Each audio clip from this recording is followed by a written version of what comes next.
So welcome again, guys, to another episode of Finance by Speng. Today we'll be doing another segment of the Q&A where we'll be answering a few questions on some real life scenarios that involves your finances.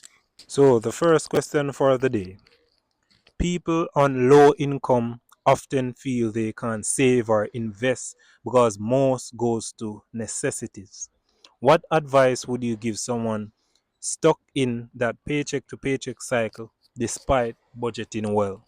Okay, so if you're a person who is stuck into a paycheck to paycheck cycle, even though you have a successful budget and you just don't seem to have any spare or free cash, then the sad reality is you'd have to find some form of way to increase your income or increase your earning capacity. So perhaps you're at a work where you're able to negotiate a wage increase or something of that sort, then you could try that. Also, if you'd have to do a self assessment to see what is your best skill and if you could earn from that skill.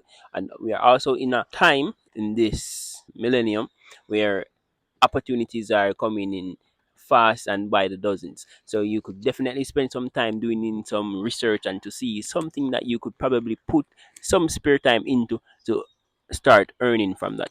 But if you're a person stuck in a paycheck to paycheck cycle, even after budgeting successfully, then the only option you have is to find some way to increase your income or increase your earning capacity. The next question: the idea of dropping out of college to chase your dreams appeals to a lot of young people. Do you think this is a wise path more should consider? Okay, so dropping out of college to pursue your own idea or your own dreams, it at first it may seem good and it may seem easy, but the sad reality is there is a part to our side that no one actually takes a look into before they do things. So I'm not advising against it, but all I'm saying is if you're a person who is considering it, please do some assessment on yourself to see the type of person you are.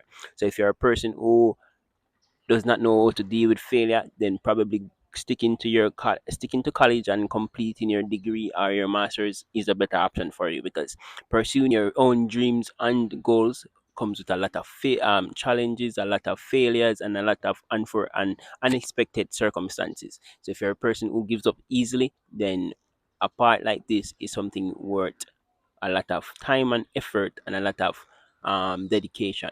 So do some assessment on yourself first before you decide to do something like that. I also like to add that before dropping out of school, try to see if you can balance chasing your dreams and pursuing an education, because the option is definitely there. It may be like double work or it may be a bit harder and more energy draining, but at the end of the day, you should know what your goals and values are, and if you are able to balance it, then I definitely say try to balance chasing your dreams while completing your education. Because at the end of the day, self improvement is what will actually raise you above or put you on a different level above most persons. And having a tertiary education is always good, and pursuing your dreams is even better. So if you can do both, then I definitely say go ahead and try to do both of them.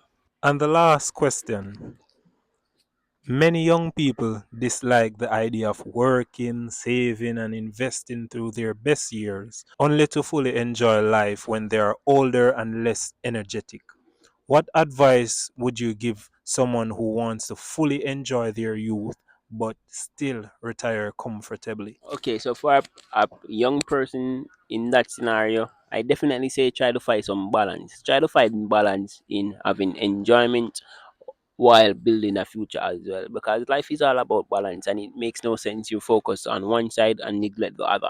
Meaning, do not focus 100% on building your future so that you forget to enjoy your 20s, and do not focus heavily on enjoying your 20s so that when you're older you have not set any foundation. So try to find a balance and try to a balance that works for you, and try to just continue working with building a future and enjoying yourself. It is possible. So, would you say one should prioritize building their future or enjoying themselves? Should we prioritize one over the other? Okay, so the type of person that I am, speaking from experience, I think someone should focus like 75% of their efforts in building their future and probably 25% on enjoying yourself. Reason being, in your 20s, in your early 20s and 30s, these are the years for you to make mistakes. But with the older you get, then each mistake is feel like you're running out of time.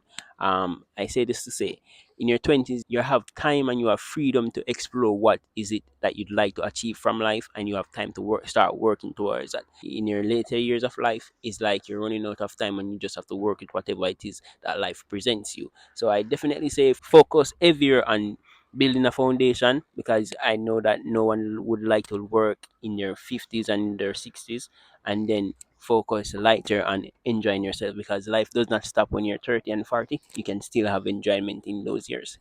Okay, so those were all the questions for today. Thanks for your insights. That is it for this episode of Finance by Speng. Until next week again. Bye bye.